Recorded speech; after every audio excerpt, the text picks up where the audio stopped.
Hey guys, it's Kurt. And Nick, and we are here today to rank our top 5 character dining experiences, which I'm not really sure if it's fair because we've only done 7 of them, but we're going to rank 5 of them today with you. So,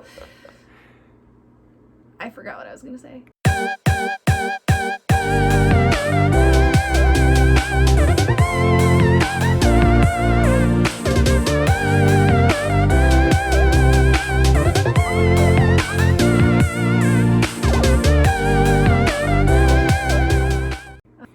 Alright, so before we get started, I just want to make sure that you guys subscribe to the channel, like this video, and leave a comment below on what you guys want to see us talk about or do in the future when the parks reopen. Hopefully soon. Alright, let's dive right in with the first one, Nick. So we're going to rank them from worst to best experience. So our first one, which is our worst one, is going to be... Number 5 is Ohana. So, Ohana, you've probably heard the craze about Ohana. Well, I'm here to possibly burst your bubble, but I'm not going to deter you from going to Ohana anyway. So first off, the character experience. I will say it is cool and unique that you get to meet 2 characters that you can't meet in the park.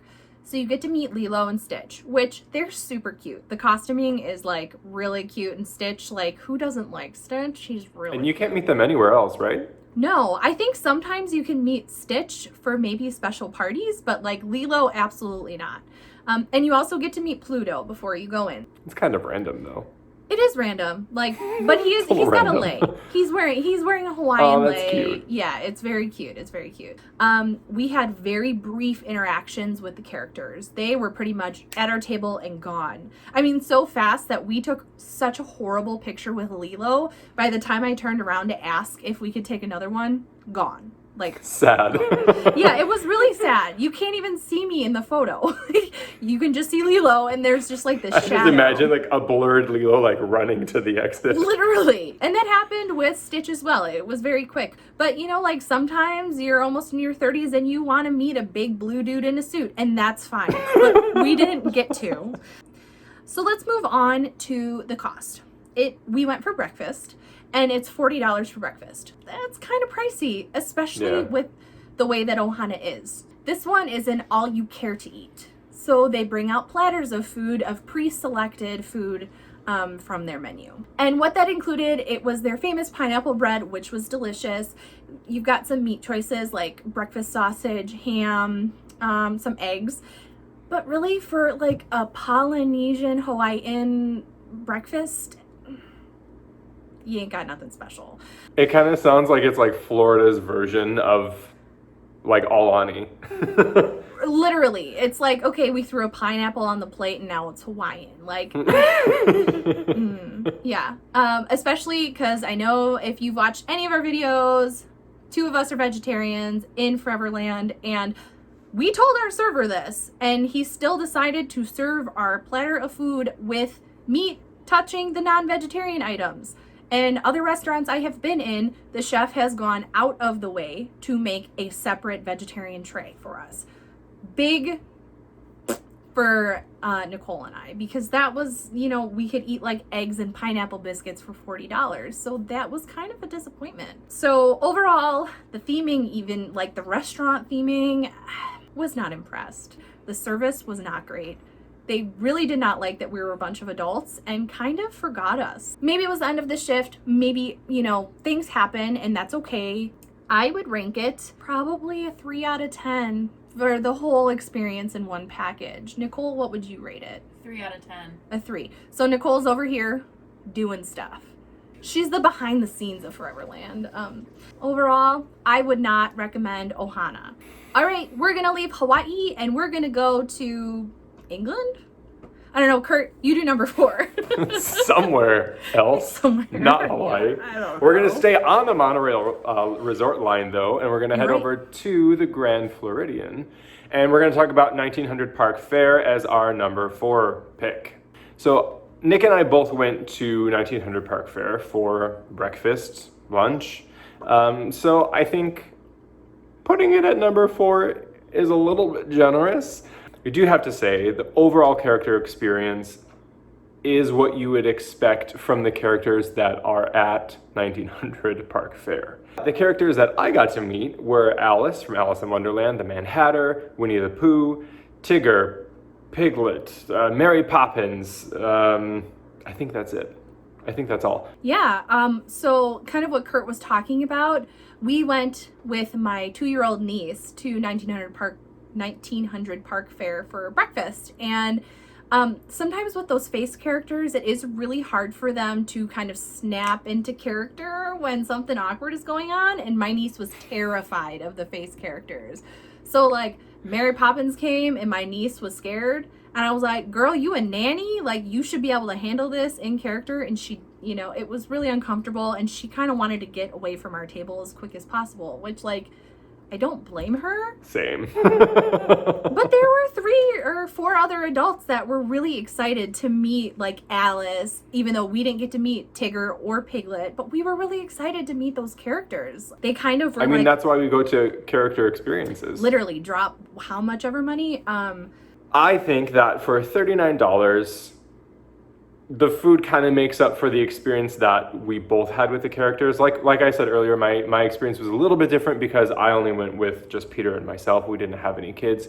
But I'm not huge on face characters. I like them in costume, that they don't talk to me and that I just have to guess what they're saying. So Alice was a little much for me. Mad Hatter, to this day, have a disdain for the Mad Hatter whenever I see him. It pulls me back like PTSD to 1900 Park Fair. But the really cool thing about the 1900 Park Fair food is that they do have some specialty items that you can only get there. One being the strawberry soup that they're super famous for. The cool thing though is that if you ask, they'll bring you a recipe card. Now, I don't have the actual recipe card, but I copied it down, and I'll make sure to put this on our Instagram, Foreverland Friends. Make sure you follow us there so you can get this recipe. The other great thing that I loved that you can only get there, I haven't really seen it anywhere else, were the Alice in Wonderland red velvet pancakes with the cream cheese frosting syrup. Not enough to bring me back. I probably won't ever go back to 1900 Park Fair. Wasn't that great of an experience. I could go meet Pooh in Fantasyland, but I would probably give it a 4 because of the pancakes. How about you, Nick? I'd give it a 4, and the reason for that is the food. There were so many choices. Nicole, what would you rate it? 5 out of 10. All right, well, Generous Nicole. 1900 Park Fair. There she has it. All right, well, let's stay on the monorail resort line and go to the Magic Kingdom Resort.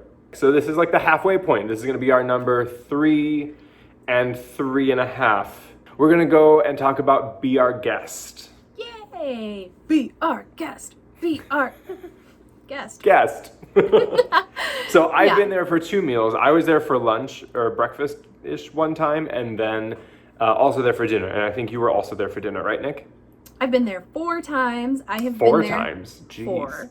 I love Be Our Guest. I've been there twice for dinner and 2 times for lunch. The only character you get to meet is the Beast. Kudos to the cast member that is inside that costume, because even though you only meet the Beast, it was seriously such a magical experience. Like, one of my top character experiences is with the Beast. Same. Great cast member. You are not scheduled with anybody else at your time at dinner. I think they do it in 5-minute intervals. So when you actually go up to meet the Beast, you should probably be the only person up there, if not maybe one family ahead of you. So you get a lot of time with the Beast. There were 4 of us, and he took time with all of us. He was joking with my fiance. He kissed my hand. He swirled me. It was like so fun. Yeah, he was great. He ballroom danced with me. I told him that I was a ballroom dance teacher at the time, and I was like, "Oh, I can teach you and Belle some new moves." And he was like, "Okay, show me." I was like, "Okay." Yeah. Now, Be Our Guest.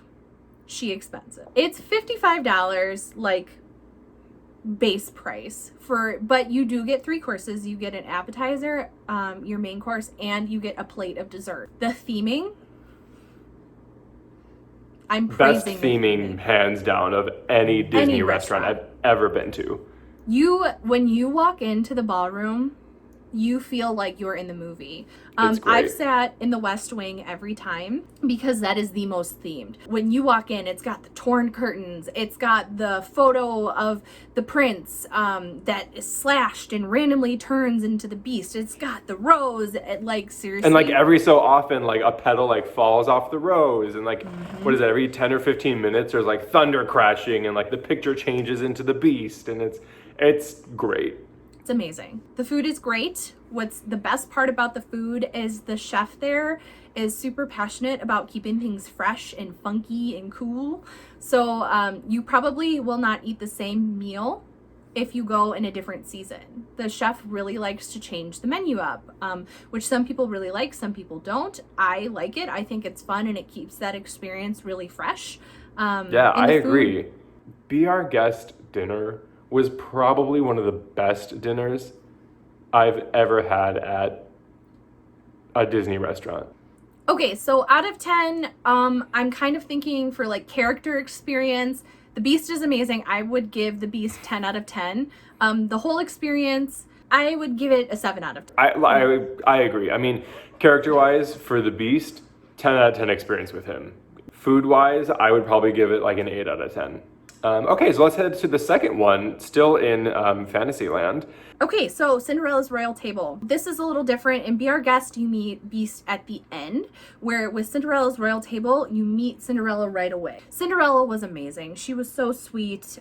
They take time, just like with the Beast, because it's staggered, like 5 minutes apart. So I felt like we got a good 5 minutes with her. You get a really beautiful photo, and then you get to go up the stairs into the dining room and get your dinner, which is $75 per person. That's yes, and you do have to prepay. So before you can even book your reservation, you're prepaying for that. I want to say for Michael and I, it was at least $200 to prepay. The inside of the castle, it looked like any medieval castle. It really wasn't special. I didn't feel like we were in this magical castle. And like our server, she was so incredible. And you guys were celebrating just being engaged, right? Yes, we had just gotten engaged the day prior, so we were celebrating. And I do think the reason why Cinderella's Royal Table made it to number 3 was that we booked our dinner. It was for $7.50, and Happily Ever After started. So we were inside of Cinderella's castle while Happily Ever After was playing. So the fireworks were right there. They play the music inside. I think if that hadn't happened, I don't know if it would be worth the experience. Okay, so, but do you only meet Cinderella, or do you meet the other princesses also? Yes, we got to meet Jasmine, Aurora, Snow White, which was really fun, but it's extremely rushed. And the lighting is terrible inside of there, so like the picture quality was not great. They don't have a cast member following the princesses around taking good photos like your Cinderella photo, but it seriously is like full house, let's move. So I think overall, I would give it like probably like a 7.5 out of 10 just because of how expensive it is.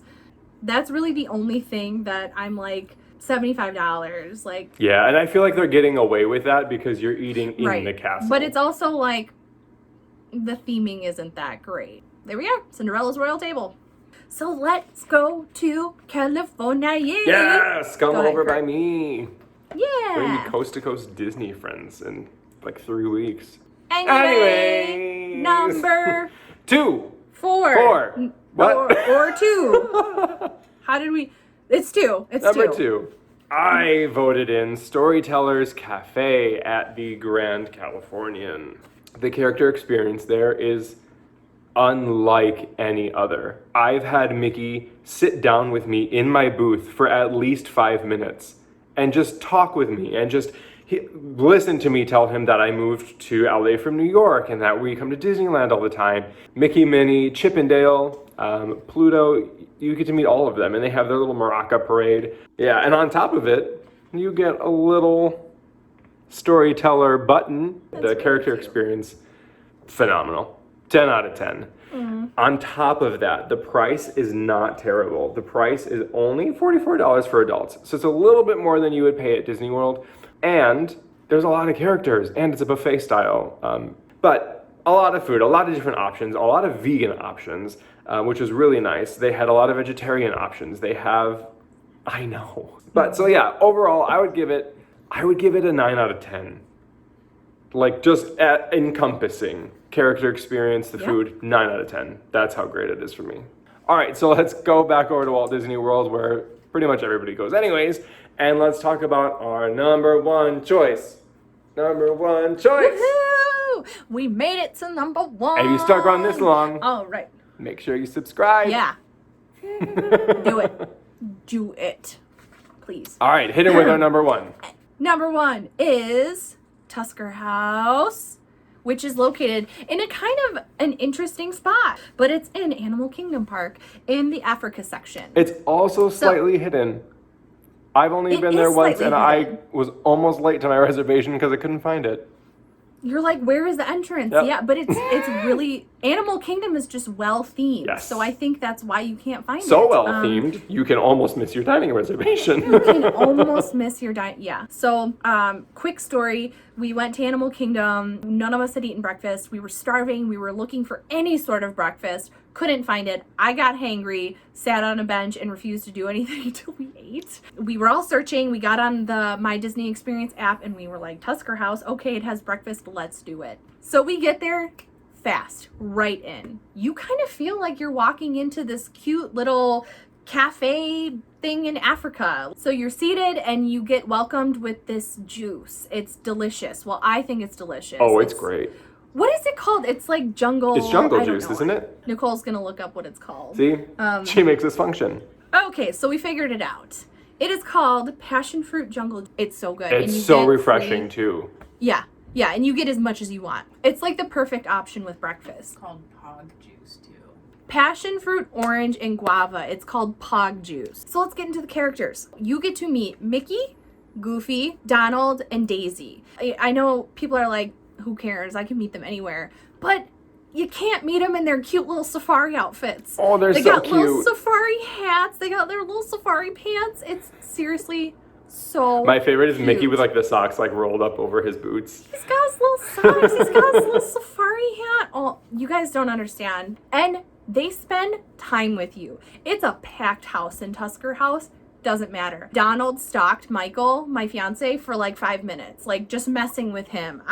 Mickey stayed with us and was having a bunch of fun. Yeah, my character experience also has been great there, which is why I think collectively we voted it number 1 because it's such a great restaurant.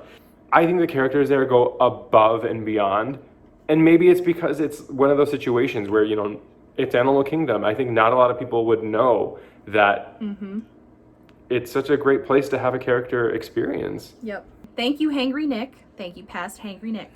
It's $39 a person, which isn't horrible. Like, for the amount of food and the quality of food at Tusker House, you cannot complain. Tusker House has such a large buffet menu that people in your party who may be pickier eaters or don't like to eat anything out of their norm, they have that. And then they've got their African specials, which are pretty authentic. Kurt and I both love this thing called Mealy Pop. Mealy Pop, I want that every day of my life. Every day. It is so good. You have no idea how good it is. But anyway, delicious food, and it's always fresh every time we've gone. And I've been for lunch, and they had probably some of the best, like fresh, like full, like head on, like a full fish of salmon. Like with the guy like cutting up the fish for you, and like you have to be careful because it's a fish, like it's a fresh fish, so there's bones in the meat. But it, like for a buffet to have that and the quality of that food was just absolutely phenomenal. I don't know if I would give it a 10 out of 10, but I would give it a 9.5 out of 10, 9.8 out of 10. The only reason why is I do think the price point is pretty high, and I do think they raised their price again. Anyway, you will love this experience, I promise. All right, so that wraps it up. That's our top 5, technically 6 character experiences. 5.5 experiences in the park. All right, guys. Well, we will see you next week, and make sure you stay safe, wash your hands, and follow us on Instagram. Bye.